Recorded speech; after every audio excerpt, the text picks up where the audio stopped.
Hi, Kathryn here with Handmade by Circle Art Designs. Today on my work table, I am going to be working on a pink rhodonite, it's a medallion pendant and the beaded chain necklace, also with those rhodonite beads. It's a January Bargain Bead Box project, and it's the second project for the month of February. So let's get started. So as I turn my eyes to my work table, I see the mat, thankful and blessed. Let's wipe this off a little bit. I love thankful and blessed. And first of all, before we start, I am very thankful for the comments I received on my last video. The blessings, the prayers, and the well wishes for my husband. And I want to tell you he is doing much better yesterday and today, and I am just praising God for that. You know, I think we have a tendency to take the people in our lives a little bit for granted until we realize how blessed we are to have them. When something changes and they're not there in the same way they were before. And I'm ready for my husband to be back in full swing.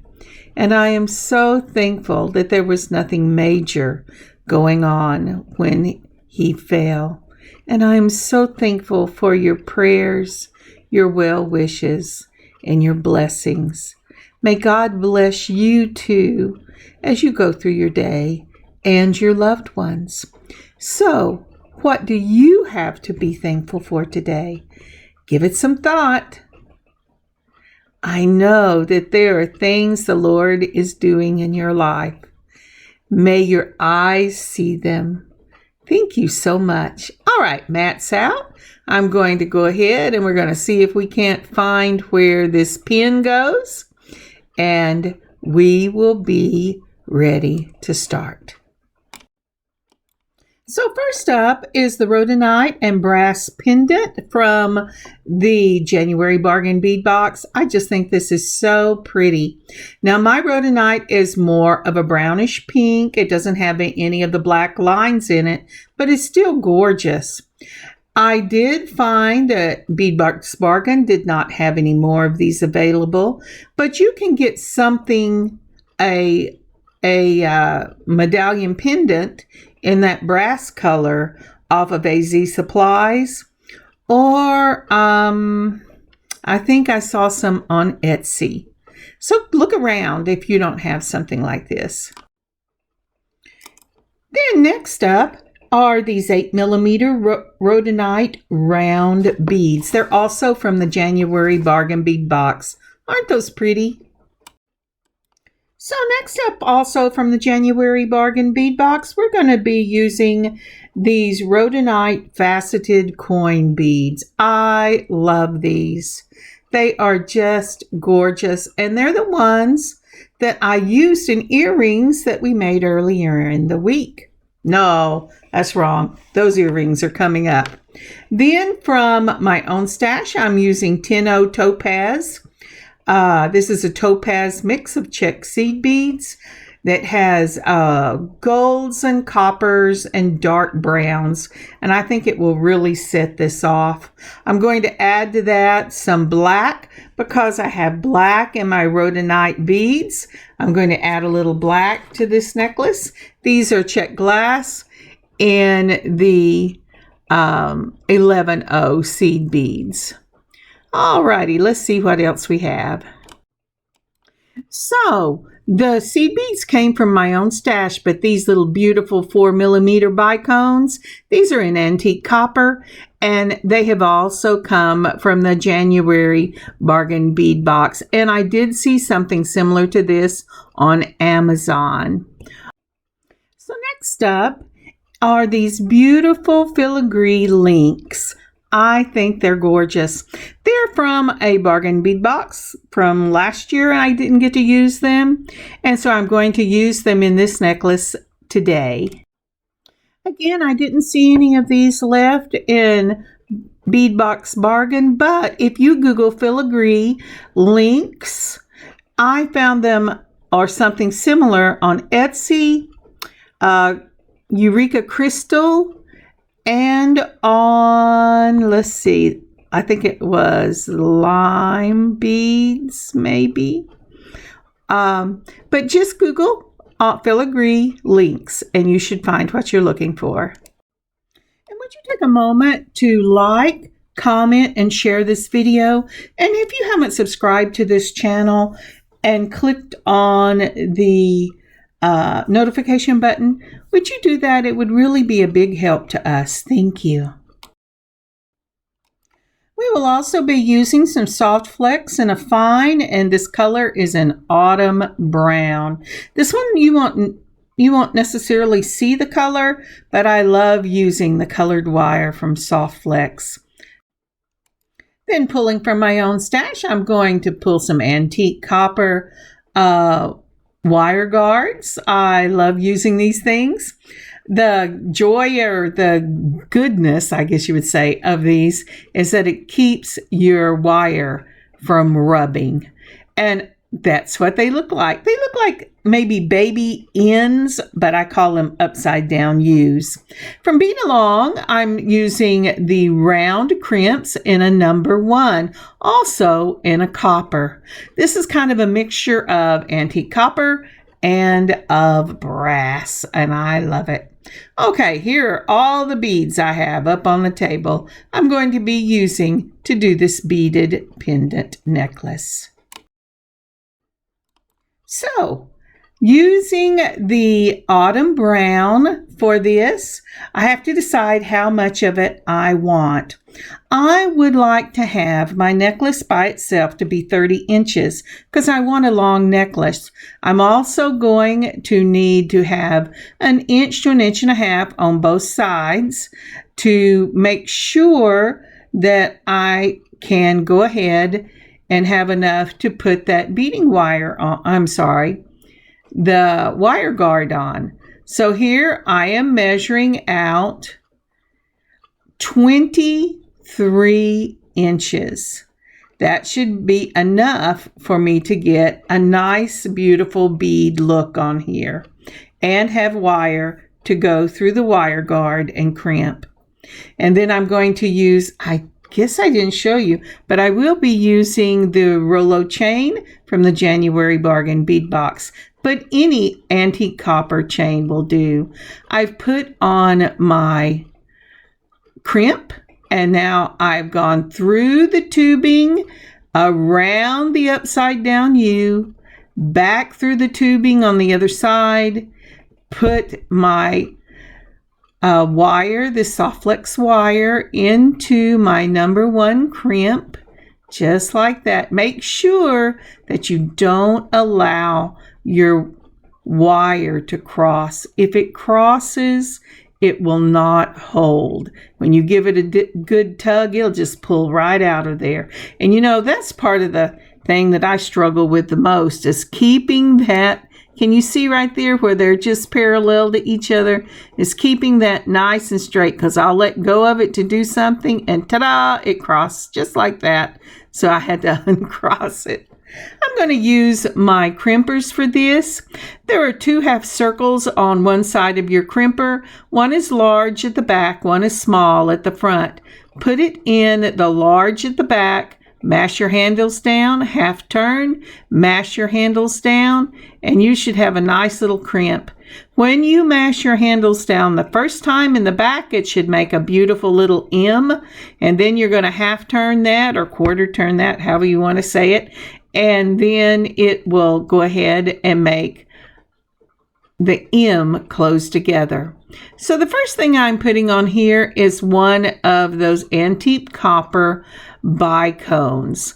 Then I'm going to add one of those 8mm rhodonite, and then another of the antique copper bicones. I love these beads, and one of the things I love about them is it's perfect to use to make jewelry for January, especially with Valentine's coming up. Isn't that pretty? It's not the bright red or the bright pink, but it is that beautiful soft pinky brown that you could wear anytime, and yet it speaks to the heart of love and care and beauty. And I think they're gorgeous. Now then, the next thing you're going to do is decide how many of these mixes you want. The first time I did it, I believe I tried 6 and 4 maybe. But I didn't like that. Yeah, no, I tried 7. And let's see here. 3 and another 7 of the mix. This made my space for my own personal use too wide. I like to keep the space between my beads about 2/3 to an inch between them, and I'll show you what I'm talking about now. Do you see how long that is? That's just more than I want. So I'm going to pull this off. Hey, but if you like that, it's all up to personal taste. That's the beauty of designing your own pieces. So what I'm going to do is I'm going to go ahead with that topaz mix, and I'm going to go ahead and put on 4 of the topaz, 3 of that jet black, and 4 of the topaz. And we'll check and see how that looks.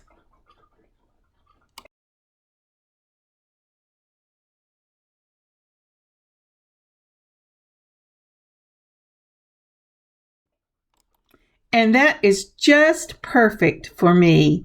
Look at that.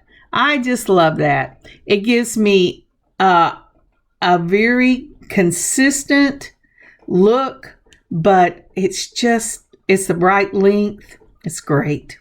So next what I'm going to do is I'm going to go ahead and put on another one of the bicones, another rhodonite 8mm round, and a bicone. Let's see here. Oh, come on. You can get the whole, Kathryn. I know you can. Yay. All right. So there we go. So that will be the first component in this necklace. We will start at the very back with a bicone. Let me get you a picture. So as you can see, at the very back, or what will be the top, up by the wire guard, you have a bicone. Then you have your 8mm bead and a bicone.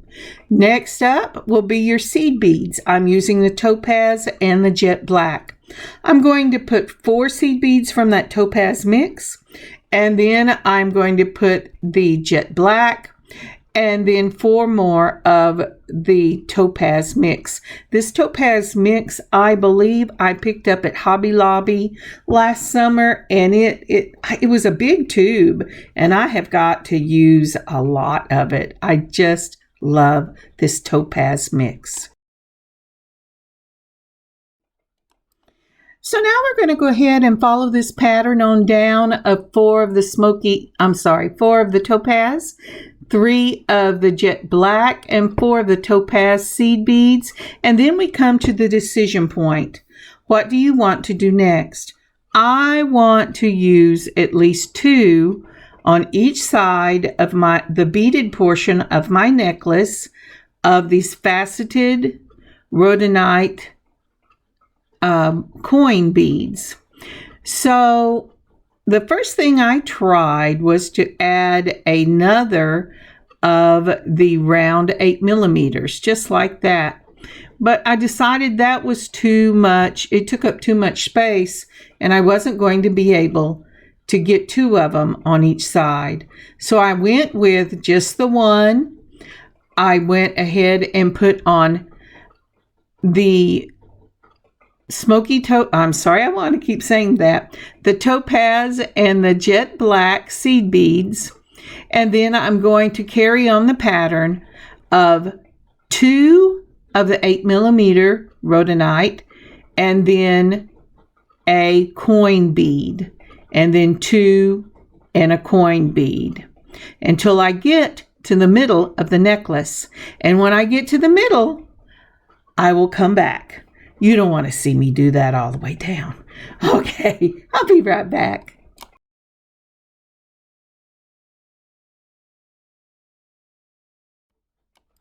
So we're back at the middle of our necklace. We've ended with a coin bead and then our seed bead combo. I'm going to go ahead and put on one of the bicones and then one of the 8mm beads and another bicone, just like that. Ooh, well, maybe not just like that. You don't have to drop yours on the mat first. But so I've got that on and I pulled it down. And now this is the very center. If you've seen my videos before, you know I do not like to leave the raw wire. So I'm going to go ahead and I'm going to measure against the bell I have on my pendant with my seed beads. I'm going to make this a larger space for the bell to move around on than I normally do because I do want movement in that medallion. So I have put on 2, 2, and 2. And I'm going to put them right up against that bicone. Now I'm going to go ahead and slip on this beautiful pendant and its bell. You can take off the bell if you want to just put the bell on at this point, but I don't really see a problem with leaving it on. I'm going to put it on in the end anyway. Oh, I said, wait, it fell off. All right, so let's go ahead and put that on just like that. Now then, I keep pushing my seed beads up because I want to make sure I like the way it looks. Now we're going to build backwards. I'm going to start with a bicone and then I'm going to put on our regular pattern from seed beads, which is 4, 3, 4. And then I'm going to put on, Kathryn, you've forgotten what you're doing. Okay, I'm sorry. I'm putting on my bicone.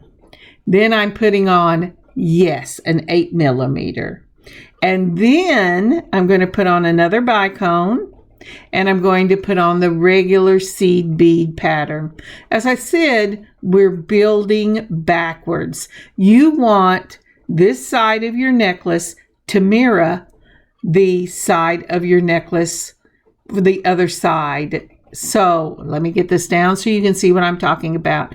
Whoop, put it back, Kathryn. So if you hold that in place, you should be able to see you have plenty of room for that pendant. And we're just going to do the same thing back up the other side. And we have gotten to the end by the magic of video. Isn't that lovely? Like I said, I think these colors are just amazing. So once we get that done, we're going to go ahead and we're going to close that off just like we did the other side. I'm sorry, my hands are shaking. I have not got it propped up correctly. And so don't look at my hand on the left shake. It'll be fine. There you go. I propped it. So I have to get everything out because I don't want to knock beads all over everything. And I have to tell you, that can be a thing. All right. So I'm putting on a little crimp just like we started with. And then I'm going to use that wire guard. I'm going to go up the tubing on one side, around the upside down U, down the tubing on the other side, and into that crimp, all the while being very mindful of where my wire is. Okay, let's see here. Because it's just as important on this side that you do not cross those wires. I would say even more so because you have the beauty of not having anything on the wire when you do the first side. But the second side, you're working with a very small little space. And so it's so important that you get it through the crimp and that it does not cross. So, oopsie, mine crossed. So I'm going to have to pull it over so that it doesn't cross. Yep, I went, yep, that's a crosser. So I'm sorry, my hands have gotten out of the picture. There you go. So what I was doing is I was pulling it back over, and I'm going to force it to go down into that first bicone. That kind of helps it stay in place. Then I'm going to give it a nice little tug, and I'm tugging pretty hard because I want all of the extra space out of this necklace, but I'm not pulling hard enough to make them buckle. That's another thing. When you're doing something like this, if you pull it too hard, it will be so stiff that it won't get the movement in it that you really want. Now I'm holding on with my straight nose pliers, and I'll tell you that's because my hands need a little help sometimes. So I'm pulling it on. I'm getting my other pliers, and I'm going to go ahead and give that a nice little tug, and I'll check before I crimp to make sure I haven't pulled too much space out. One of the things you want to check is that other end, because sometimes extra space hides in that other end. So I do have a nice flow on this. There's no extra space on the other end. I'm putting in the back of the crimpers. Remember, we're going to mash it if I can get a hold of it. And I have the back of the crimpers right up against my wire guard. I mash it. There's that cute little M. Then I'm going to go ahead and mash it, half turn, and mash it quarter turn.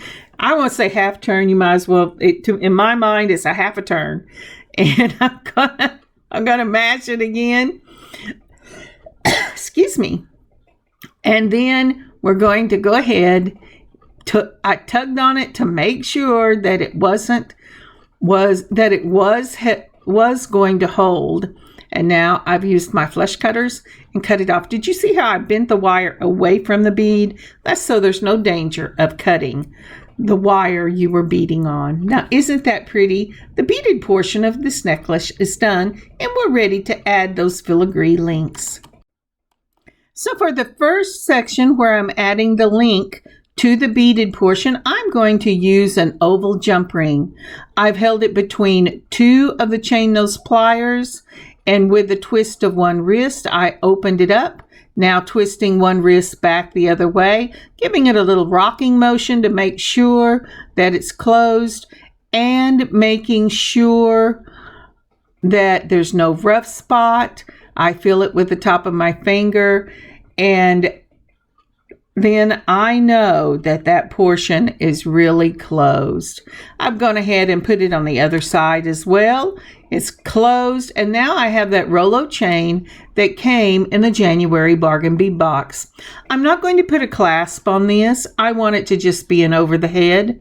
So I am going to go ahead and use my 10 inches because I used 20 in the first and I want a 30-inch necklace. I'm going to go ahead and use the 10 inches for this and just have the one piece. Now, as you notice, I've laid it on the mat. This is so I pat it. I won't lie. I pat it. I want to make sure all the little pieces are going the correct direction, because when you get it twisted, the necklace never really hangs right. So between my chain nose and my curved nose pliers right here, I'm looking for the spot where this comes together, because Rolo does come together. And I'm going to go ahead and hold it between the curved nose, because these are teeny, and between my chain nose pliers. And then I'm going to do a rocking motion with one side. Remember, we don't want to stress the metal any more than we have to, because we don't want weak spots. But I am taking it and I am twisting it. I'm trying to show you where that is. I don't know if you can see it, but there is a slit, just like a jump ring. And we're going to go ahead and give it a couple of more good little turns. There you go. And it opens up just like a jump ring. I'm going to take off the part from the roll. Then I'm going to take this, making sure it's the right length. You can add more to it since you didn't clip it. And then I'm putting it on the other side of that filigree link. And I'm going to close it up. So I've used a jump ring to join the beads because they're a little bit bigger.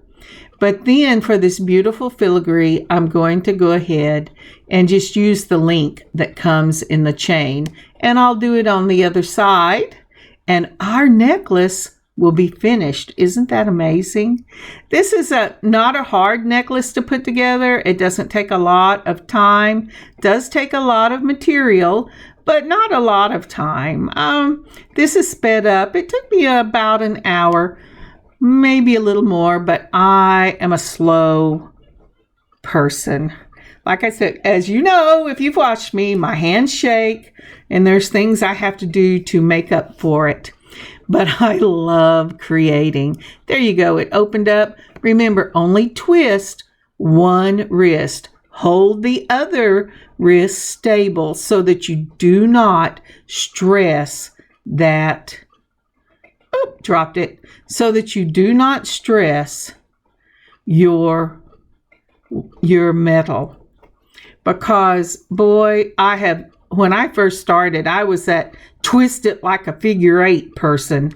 And then it either wouldn't come back together, it warped, or I would wear it, and then at some point it would break, or it would come loose.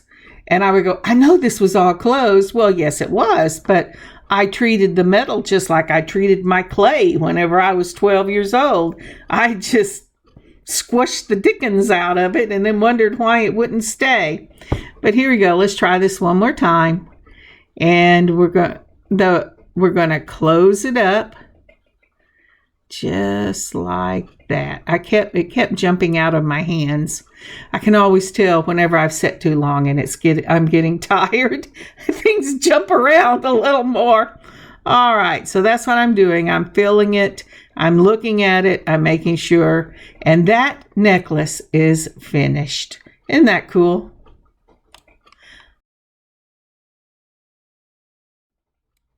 So I am straightening this out a little bit. I'm really trying to all get it into the shot because at 30 inches, it's a little more than my little camera shot space will handle. But look at the way that sparkles. Look at that beautiful pinky brown and that beautiful jet black. And it just is set off by those topaz beads. They're gorgeous. Oh yeah, now you're gonna see my messy place. You know, just trying to get it in the shot.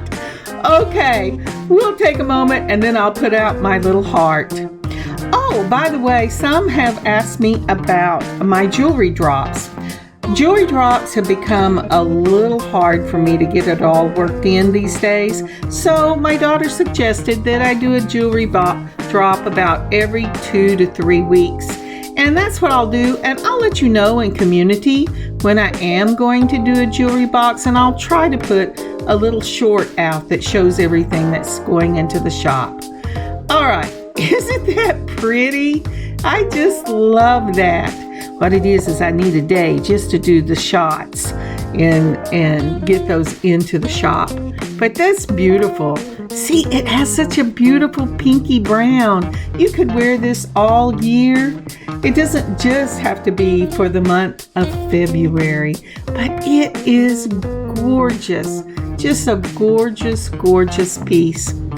Thank you so much for joining me today. This has been a lot of fun.